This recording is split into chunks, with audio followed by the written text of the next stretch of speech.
વિષ્ણુ ગુરુદેવો મહેશ્વરઃ ગુરુ સાક્ષાત પરબ્રહ્મ તસ્મે શ્રી ગુરુવે નમઃ. ભારતીય સંસ્કૃતિમાં ગુરુને સાક્ષાત પરમાત્માનું સ્વરૂપ માનવામાં આવ્યું છે. ગુરુ જ અજ્ઞાનના અંધકારને દૂર કરીને જ્ઞાનનો પ્રકાશ પ્રગટાવે છે અને જીવનને સાચી દિશા આપે છે. આજે ગુરુ પૂર્ણિમાનો પાવન પર્વ છે. આ અવસર માત્ર ગુરુની પૂજા કરવાનો નથી, પરંતુ તેમના ઉપદેશને જીવનમાં ઉતારવાનો પણ છે. તો આવો ભક્તિ સંદેશમાં આજે દર્શન કરીએ કેટલીક પવિત્ર અને પ્રખ્યાત ગુરુ ગાદીઓના. ગરવા ગિરનાર પર બિરાજે છે ગુરુઓના ગુરુ દત્તાત્રેય. ગિરનાર પર્વત આદિ અનાદિકાળથી અડીખમ ઊભું છે. આ ગિરનાર હિમાલય કરતાં પણ હજારો વર્ષો જૂનો છે. ગિરનાર પર્વત ત્યારે અહીં 33 કરોડ દેવી દેવતાઓનો વાસ છે. અહીં દત્ત ભગવાન પણ બિરાજે છે. 10,000 પગથિયા ઉપર આવેલું છે આ દત્ત શિખર, જ્યાં ગુરુ દત્તાત્રેય ભગવાનના પગલાં છે, જેની પૂજા કરીને લોકો ધન્યતા અનુભવે છે.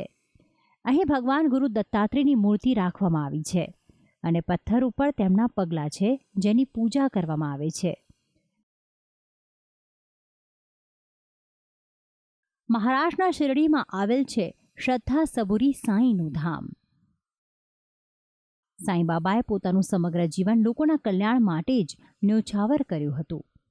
સાંઈ બાબા એક આધ્યાત્મિક ગુરુ હતા, જેમને ભક્તો ફકીર કે સદગુરુ કહીને પણ બોલાવતા હતા.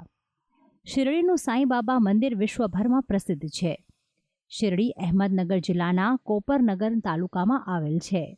દર ગુરુવારે અહીં સાંઈ દર્શનનો ખાસ મહિમા રહેલો છે. દેશ વિદેશમાંથી ભક્તો શિરડી સાંઈ મંદિરમાં દર્શન કરવા માટે આવે છે. આ પવિત્ર સ્થળની સૌથી વિશેષ વાત તો એ છે કે સાંઈ બાબા અહીં 16 વર્ષની ઉંમરમાં આવ્યા હતા અને ચીર સમાધિમાં લીન થયા હતા. ત્યાં સુધી અહીં જ સાદગીભર્યું જીવન જીવ્યા હતા.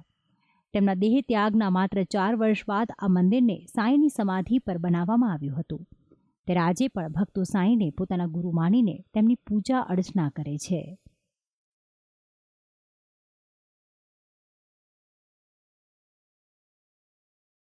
વીરપુરમાં જલારામ બાપાએ શરૂ કરાવ્યું સદાવ્રત.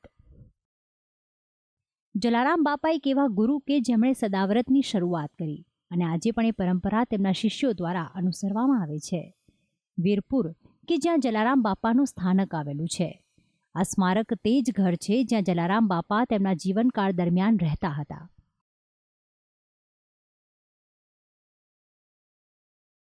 વીરપુરને સદાવ્રતના નામથી પણ ઓળખવામાં આવે છે, જ્યાં સાધુ સંતો અને જરૂરિયાતમંદ લોકોને વર્ષના 12 મહિના અને 24 કલાક ભોજનની વ્યવસ્થા આપવામાં આવે છે. આ સ્થળેથી કોઈ પણ ભોજન લીધા સિવાય પાછું નથી જતું. બગદાણામાં છે સંત શિરોમણી બાપા સીતારામની પવિત્ર ગાદી. સંત ભૂમિ સૌરાષ્ટ્રની અને એમાં રૂડું બગદાણા ગામ. સંત શિરોમણી બાપા બજરંગદાસ બિરાજતા અને જેના રોમે રોમ સીતારામ. કોઈ પણ જાતની માયામાં તેનું ચિત્ત લાગ્યું નથી. તેમનું જીવન પણ એકદમ સરળ અને લોકોને આનંદ આપનારું છે. પૂજ્ય શ્રી સંત શિરોમણી બાપા સીતારામ તરીકે આપણે બધા જેમને ઓળખીએ છીએ, તેમનું મૂળ કુટુંબ રાજસ્થાનથી હતું. બગદાણા ગુરુ આશ્રમ ઘણા લોકો માટે શ્રદ્ધા અને વિશ્વાસની જગ્યા છે. બાપા બજરંગદાસે અહીં સ્થાયી થઈ અને સેવા તથા સમાજ સુધારણાની અખંડ ધૂણી ધખાવી અને આગળ જતા બાપાએ સુંદર આશ્રમ બનાવ્યો.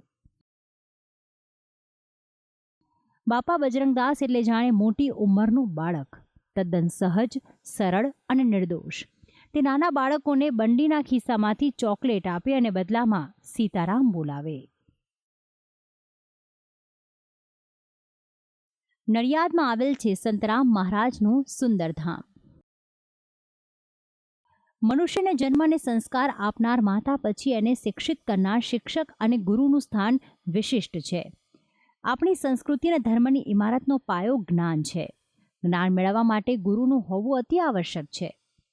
ગુરુ બિન નહીં જ્ઞાન. ગુરુ જ પોતાના શિષ્યોને શ્રેષ્ઠ જીવન માટે તૈયાર કરે છે.